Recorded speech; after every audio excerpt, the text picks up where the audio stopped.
Welcome, ladies and gentlemen. What is your honest opinion about the LGBTQ debate in respect to latest reaction by the government after Kenyan's uproar? And also, remember, US Ambassador to Kenya, Meg White, has also responded to the claim that US was trying to impose the LGBTQ rights on the Kenyan people.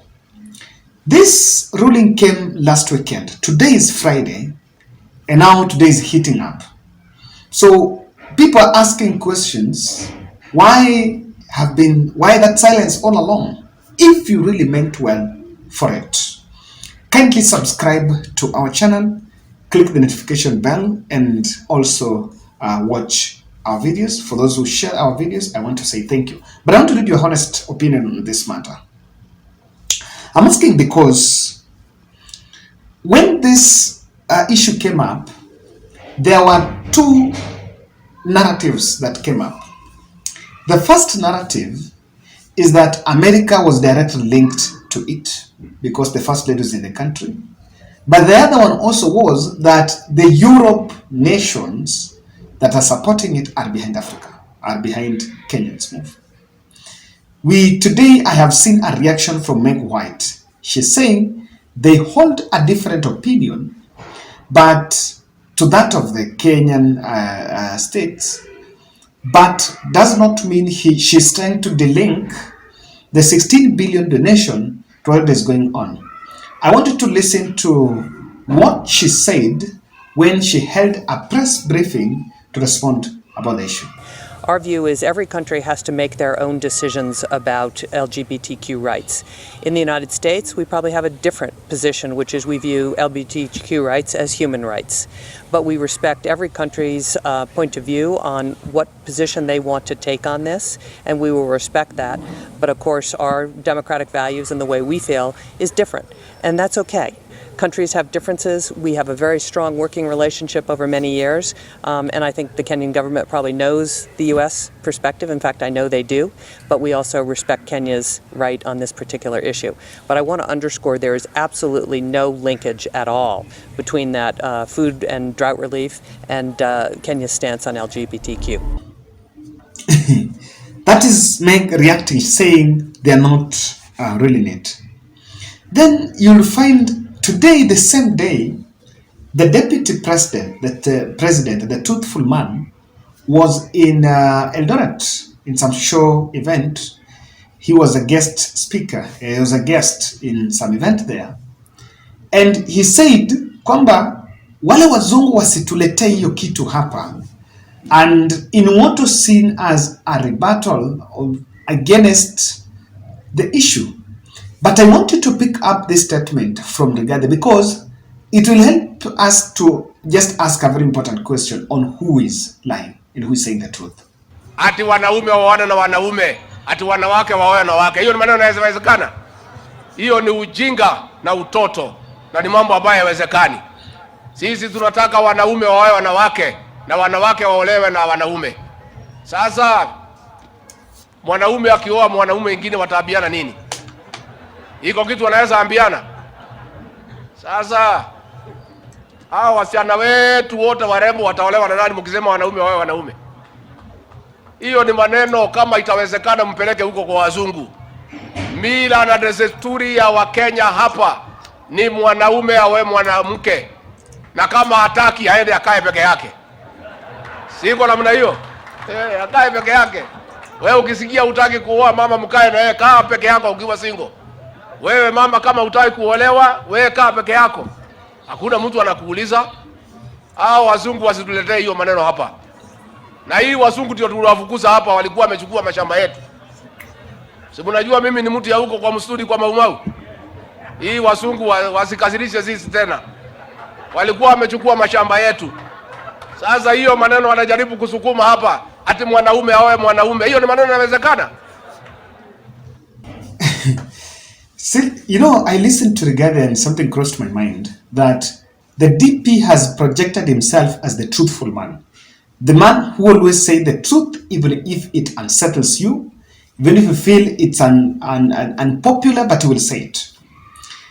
If you critical listening or critical analysis of Rigathi's statement is that they are trying to apportion blame on the Wazungos. Do you think, are you saying that technically he has dodged the judiciary question? He's not directly blaming the judges, but it seems to say that the Supreme Court decision was influenced by the West. So are we wrong to say that he has actually confirmed our fears? Our fear was that was America or the West involved. He's talking about those who colonized us and this and that. He's simply trying to say that the West was influencing it. But from the public, what the public understands very well is that the decision came from Supreme Court. So is it really confirmed? And then you ask, who's genuine? Judiciary have kept their silence over the matter amidst criticism, even though they cannot comment about what have been done. But we also need to look at it critically. Have you realized that apart from the Catholic, the NCCK, and I think the Anglican churches, the mainstream churches, the evangelicals that are the compact majority, religious leaders who constitute part of William Ruto's compact majority, have kept their silence. They are quiet. I know, that is what someone was reminding me the other day, that Kevin, I did analysis in the other channel and I was asking, is the president really out? Did the president really know? You may try to start reasoning that way. Did he know and they kept quiet? Did he know? And I'm tempted to think that president is on the know. He was on the know. They've kept quiet. Now, I want to look at it. I want just to look at some few things here. This discussion I don't know whether it was intentionally or by coincidence, but because I say nothing happens out of coincidence, just a mere coincidence.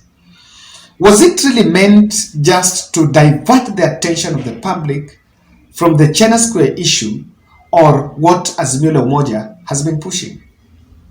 And if it was diversionary, then don't you think that the country has been consumed by what, according to me, in the words of Uhuru Muigai Kenyatta, is a non-issue? Why Kenyans were raising the red flag is because the last time Obama was here, the conversation came up, and I remember our president by then, Uhuru Kenyatta, saying that is a non-issue to us, and it's not a discussion we are going to engage in. Then also this time round, immediately Dr. Jill left, or rather when she was around, the discussion came up. So are we being diverted from the real? Because that's what then the country seems to have seen. I think the eyes must be focused on the ball. That's what I can say. Now, did America push the issue? This is a question that everyone else is asking. I want to say yes. For me, if you ask me, I can say yes. This is my point, but this is my position. There are many things that have been said against Meg White, especially America, since election back in August. There have been matters of election meddling, which were very sensitive and have really been charging the masses. And I want to believe that if there is something that Meg would have responded, really that was it. The matters of our election, rigging and so. But what made it special for American ambassador to speak about this matter? They've been keeping their silence and not commenting about a number of issues that are being said.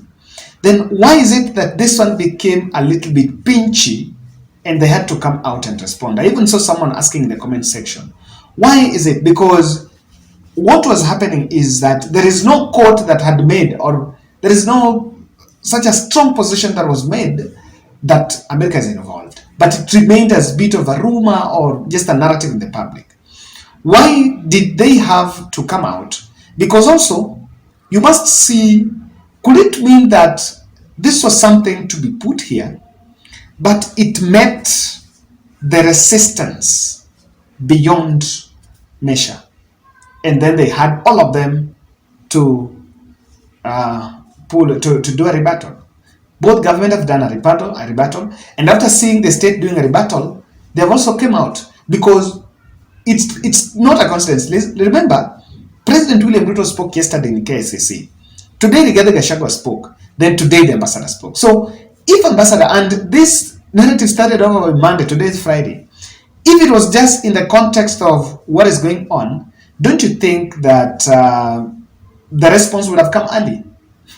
That's the question that is, then people are just trying to ask about the turn of events here.